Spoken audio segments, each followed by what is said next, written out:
Bonjour, on a voyagé, on est arrivé à Paris et j'ai une surprise pour vous. On est devant l'appartement d'une personne, non, de deux personnes très importantes pour moi et je vais vous montrer directement qui c'est.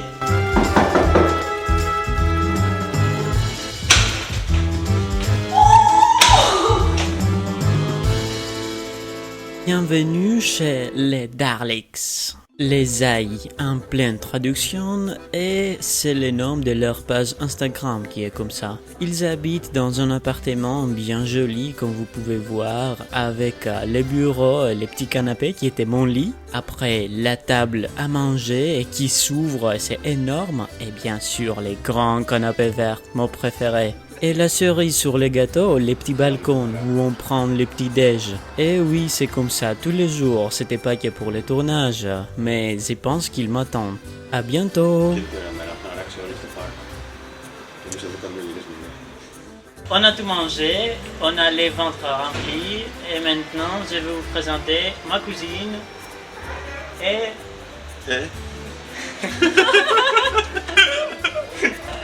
les copains de ma cousine, qui est maintenant la famille, Dimitris et Virginia.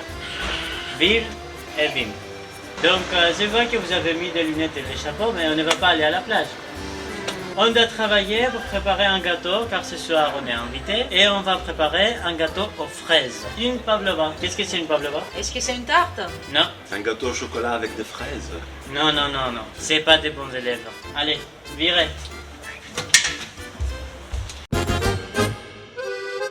La pavlova est un gâteau avec une meringue de la chantilly et des fraises, un gâteau de printemps d'origine australienne. C'était une inspiration d'un pâtissier quand il a vu une danseuse de ballet, la pavlova, qui a été très légère pendant sa danse. Donc il a décidé de créer un dessert avec une meringue très légère, comme sa robe, et comme ça il a créé la pavlova. Aujourd'hui on va préparer des petits et des grands pavlova pour impressionner nos invités dans un repas du printemps. Vous êtes prêts? La recette qu'on fait aujourd'hui donne 6 ou 8 portions de pavlova. Pendant le tournage, j'ai fait un peu plus de meringue pour réaliser des petites individuelles et des grands pavlova. Vous pouvez utiliser d'autres fruits aussi, mais la fraise, c'est la fraise. Et on va commencer par séparer les œufs pour avoir la quantité de blancs dont on a besoin. Il est très important de peser les blancs car par rapport à ça, on va changer aussi la quantité de sucre s'il faut. Le sucre est toujours 2 fois la quantité de blanc. On ajoute la première partie de sucre et on commence à monter avec un batteur électrique en vitesse moyenne. Il faut la monter doucement pour avoir un volume réel et pas juste une meringue bien gonflée et qui va tomber après pendant la cuisson. Il y a beaucoup de sucre par rapport aux autres meringues, donc ça va prendre du temps à monter. Ne vous inquiétez pas, il ne faut pas se désespérer, il faut avoir d'autres personnes pour partager le travail et tout ira bien. La meringue doit être très ferme, elle va presque se décoller de la paroi du récipient et elle va former les becs d'oiseau quand on lève les batteurs. Moi cette fois, je l'ai monté un tout petit peu moins pour avoir des meringues plus moelleuses. On ajoute l'autre moitié de sucre en pluie et on continue un peu pour l'incorporer dans la meringue. Il ne faut pas trop insister. On peut donner n'importe quelle forme avec une poche à douille lisse ou cannelée, mais je vous conseille d'avoir une meringue bien ferme pour ça, car moi j'ai galéré un peu. Par contre, pour la grande meringue, la texture était magnifique. Et c'est facile, on vide tous les mélanges sur le papier cuisson et après avec une cuillère qu'on mouille des fois dans l'eau, on l'étale en cercle avec l'intérieur un peu creux. On cuit dans un four préchauffé à 90 degrés, même 100 degrés, pendant 1h30 pour les petites et 2h30 pour la grande. Et en attendant, promenons dans la ville. Paris, la ville de l'art et du romantisme, avec sa rivière et leurs musées comme la Louvre. Mais ce que je préfère moi à Paris, c'est les gens et la vie dans la ville. Non, je ne vais pas vous montrer la tour Eiffel. On va suivre les gens et on va trouver des petits marchés dans la rue magnifiques comme ça avec plein de gâteaux pour les enfants et des petits magasins, des petites boutiques incroyables avec des miniatures à la taille des schtroumpfs. Oui, on est dans les pays des schtroumpfs. Et pour ça, il faut en profiter. Mais attention, car les temps dans les magasins passent très vite. Donc, il faut sortir et découvrir encore la ville, car il y a plein de secrets, plein de bars et de bistrots cachés dans chaque rue. Et surtout, car on peut être témoin de la magie humaine quand tout le monde se rejoint sur des petites places pour fêter la vie.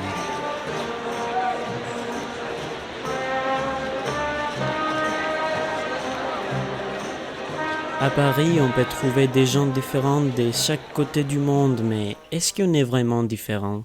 Les couples m'ont abandonné pour faire du vélo et je suis seul, mais ça va, j'ai l'habitude.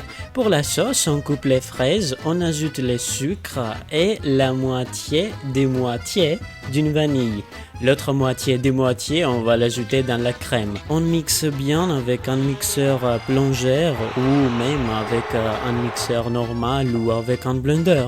On goûte pour vérifier si elle est assez sucrée, moi j'aime bien comme ça, et on laisse au frigo. On passe à la crème, on utilise de la crème fleurette de très bonne qualité et bien froide et l'autre moitié des moitiés de vanille. Avec le batteur électrique, on monte la crème jusqu'à qu'elle soit ferme comme une chantilly, mais il ne faut pas exagérer car elle va trancher. La vitesse doit être moyenne forte. Et voilà, elle est prête. Il faut la conserver au frigo et avant d'utiliser, il faut la fouetter encore un peu pour lui donner la consistance optimale.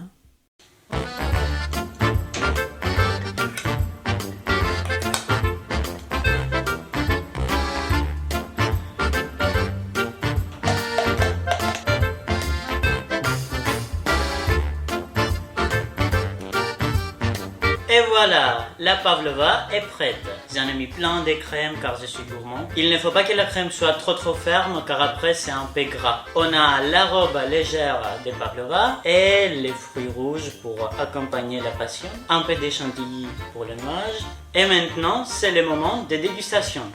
Et au moins, vous m'avez ramené une cuillère ou pas? Non. Non. Quel amateur. Ah. On peut?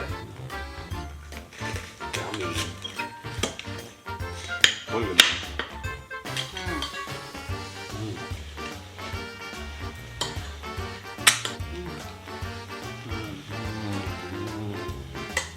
Pas mal. Pas mal du tout.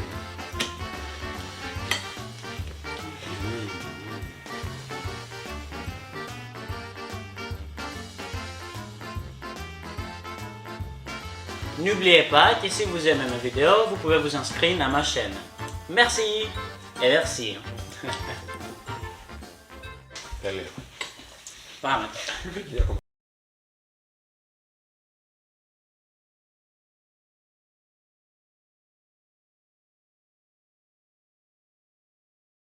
Si c'est pas bon, je vais partir. Si c'est bon, tu vas pas partir, on va te jeter par le balcon.